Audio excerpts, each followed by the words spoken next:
Good evening. As many of you know, the President has declared the state of Vermont a major disaster area as a result of Tropical Storm Irene infiltrating our homeland. As Director, it is my duty to reaffirm Federal Emergency Management Agency's FEMA's primary mission, which is to support our citizens and first responders to ensure that as a nation we work together to build, sustain, and improve our capability to prepare for, protect against, respond to, recover from, and mitigate all hazards. This unfortunate disaster has left millions without electricity, several thousand without homes, and more importantly, over 36 lives have been claimed and over 100 are still missing. It is imperative that those affected stay clear of roadways as debris and runoffs from the mountains and hills have impacted road conditions. It is important to note also that the water system may be breached due to various elements contaminating the natural irrigation lines.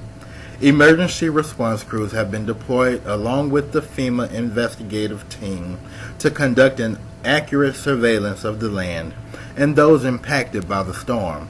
Our Region 1 office is in direct support along with NIMS to address the state of Vermont and is prepared to mitigate further casualty and provide basic needs for survival to include non-perishable food items, potable water, and drinking water.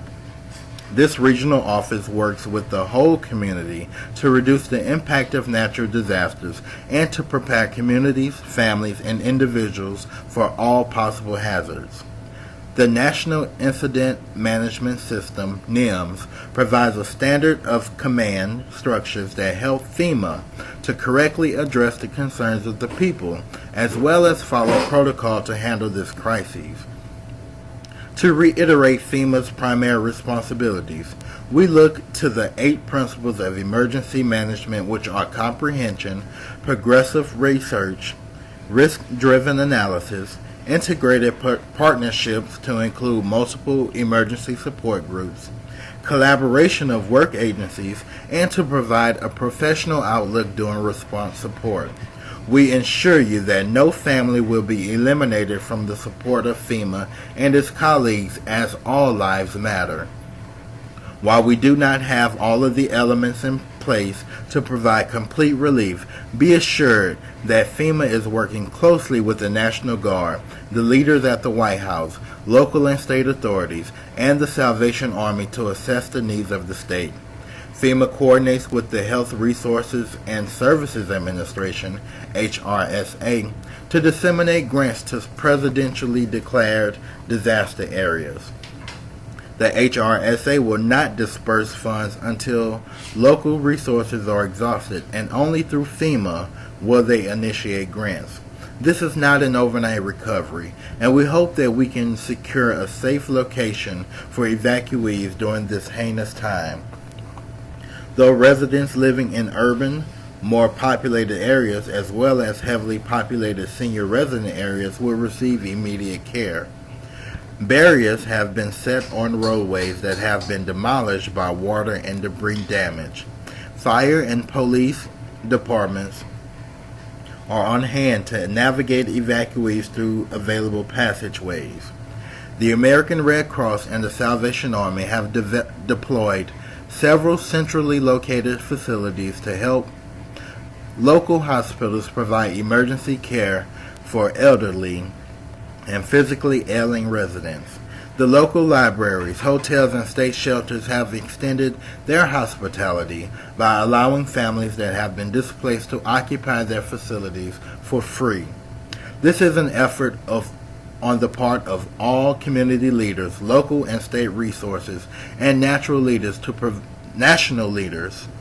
provide reassurance that this disaster will not further devastate the well-being of our nation. Regional FEMA offices have on hand at least 100 large capacity 800 kilowatt electric power generators, which will be issued to hospitals and medical centers first. Communications equipment for hooking up 100 phone lines or more, as well as computers via satellite. At least 500,000 civilian MREs, meals ready to eat, 300,000 bottles of water, thousands of tarps, blankets, cots, and sheeting rolls, hundreds of chairs, tables, and portable toilets. Together, with the help of so many willing volunteers, the state of Vermont will recover gracefully from the catastrophe caused by Tropical Storm Irene. Thank you all, and God bless.